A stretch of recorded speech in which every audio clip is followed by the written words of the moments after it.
Now, when keeping Sabbath, Sabbath for God, God's sacred holy day, is set out as one of the 10 Commandments, one of the real biggies, it can be hard not to think of keeping Sabbath as a strict rule, perhaps divine rule, which if broken, results in harsh punishment. Some of us may have even grown up that way with a clear picture that one day a week, probably Sunday, was God's day with certain requirements that had to be met, or else you better watch out. I'm not sure for what, but for something. But Jesus puts a little different twist on Sabbath when he doesn't follow all the rules, when he doesn't require his followers to keep strict rules of Sabbath, when he even helps other people, healing and making whole, working, if you will, hard work, acting in a way that many thought was an offense to God, blasphemous, breaking one of the big 10 rules. And Jesus provides a different perspective. People aren't made for Sabbath. The Sabbath is made for people, for our benefit, to make us more human, more whole.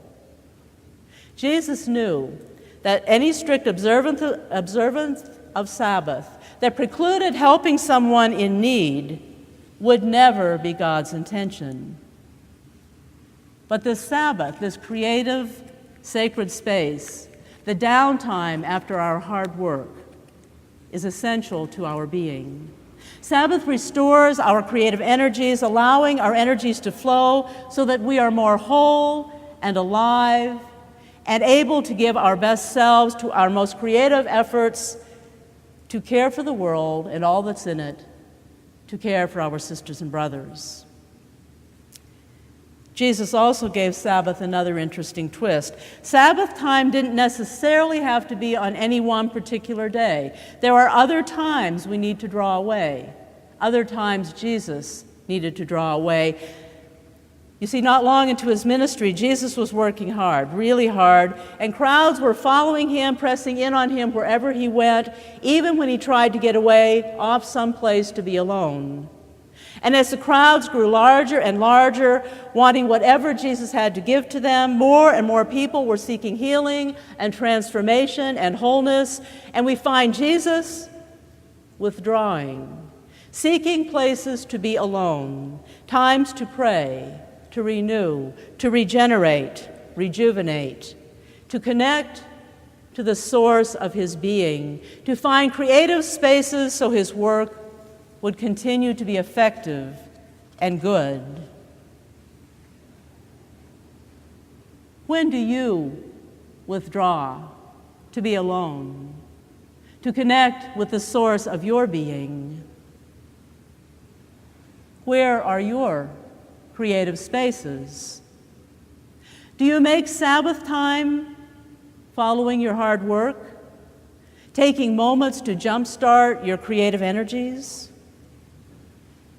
These summer days, when life tends to be a little more casual and life is perhaps a little less fast-paced, or at least the pace changes to something a little bit different than from the rest of the year, are wonderful days that can be Sabbath time for renewal, regeneration, energizing our creative thinking, preparing us for the effective good work and mission and ministry we engage in together throughout the year, and with renewed vigor when we begin our new program year in September.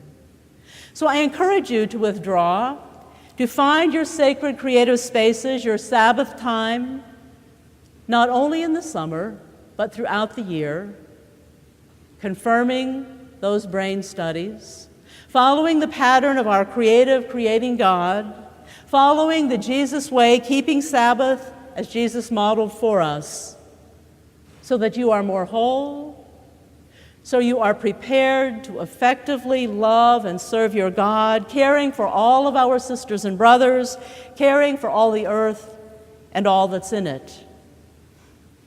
Our creative energies, remember, emerge as we alternate between both hard work and Sabbath time. So I invite you to both as we join together in the ministry of the living Christ here at 4th Street.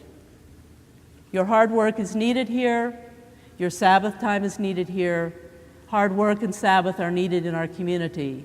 So I invite all of you into this time of our community life together. Thanks be to God. Amen.